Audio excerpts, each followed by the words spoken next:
Bienvenue sur YouTube, bienvenue sur la chaîne de la monnaie vers la crypto-monnaie, chers abonnés. Recevez mes sincères salutations selon votre position géographique. On se retrouve sur cette chaîne et vous savez très bien que nous parlons de la monnaie.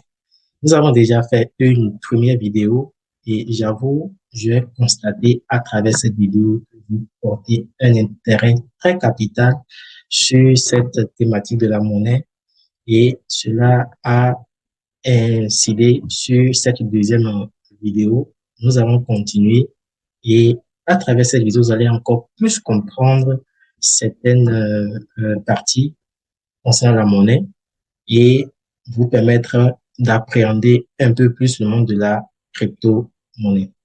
Alors, sans plus tarder, nous allons continuer et pour ceux qui nous suivent, sachez que cette chaîne est destinée exclusivement pour parler des mutations de la monnaie, comprendre en tout cas de façon générale ce qu'on peut comprendre sur la monnaie et rentrer sur la crypto-monnaie et aussi appréhender le monde de la crypto-monnaie qui est un monde très passionnant, mais il faut une formation, il faut avoir des prérequis pour se lancer, très capital, et c'est pour cela que nous sommes là. J'espère que vous êtes déjà abonnés et let's go, on continue, on va rapidement tomber sur ce que je vous ai proposé rapidement en termes pour nous permettre de nous suivre mutuellement.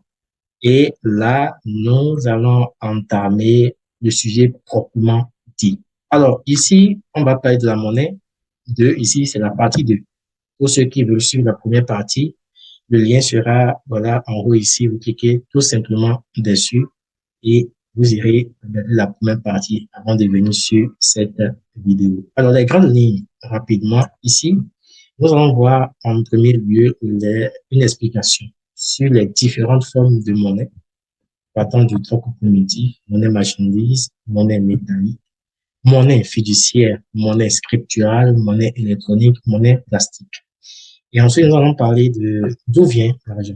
L'argent, tout le monde utilise, mais ce qui est étonnant, et si vous faites un peu l'expérience, vous arrêtez des gens sur la voie de façon aléatoire pour leur demander, mais ce que tu tiens à main là, ça vient d'où?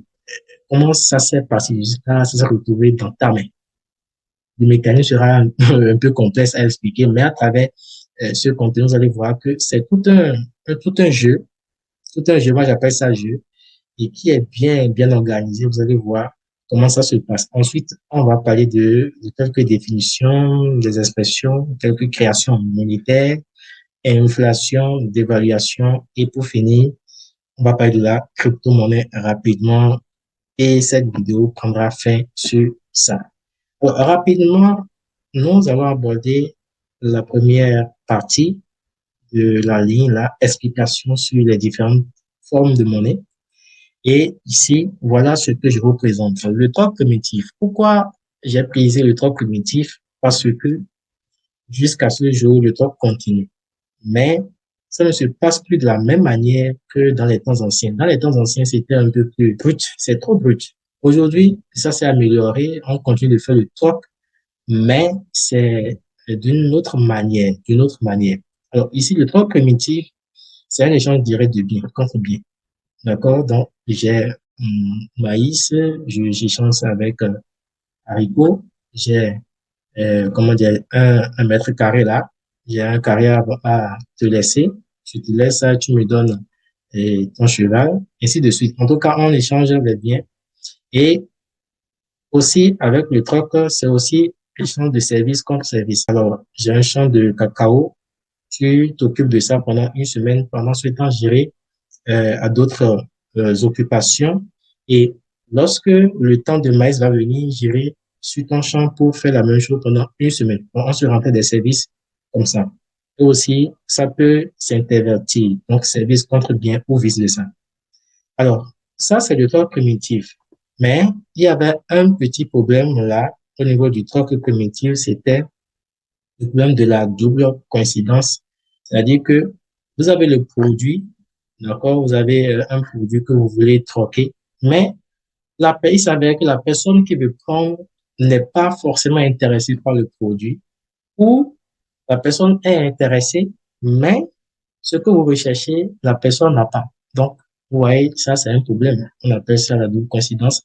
Et c'est ça qui a incidé et a introduit cette nouvelle forme de monnaie qu'on appelle la monnaie marchandise. C'est une monnaie qui est utilisée pour donner une valeur à des céréales ou bien des coquilles. Comme vous voyez ici, les coquilles ici en Afrique étaient plus utilisées pour les échanges de biens ou en tout cas de personne à personne, l'échange à travers les courriers. Donc, voici un exemple pour ceux qui ne savent pas ce qu'on appelle courrier. Voilà ce à quoi ça ressemble.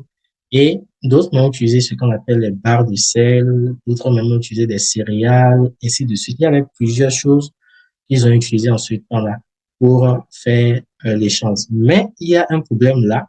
Le problème, c'est que comme c'est des marchandises qu'on attribuait une valeur, d'accord? Par exemple, je prends les céréales, par exemple, je veux prendre n'importe quoi, hein, je prends maïs, je prends maïs comme ça. Alors, on peut dire que euh, qui détient de maïs détient de l'argent. Alors, toute chose peut s'échanger contre le maïs.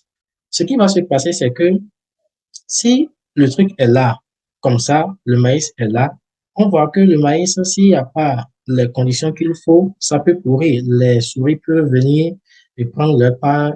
Alors là, c'est une conséquence sur l'utilisation de cette forme de monnaie. D'accord? Surtout les marchandises qui constituaient une monnaie telle que certaines denrées, ils ont pris même certaines denrées pour essayer de prendre ça comme monnaie. Mais ça n'a pas marché parce que ces céréales sont périssables. Voilà, c'est ce que je voulais dire même. Sont périssables. Alors, ça freinait l'échange entre les personnes.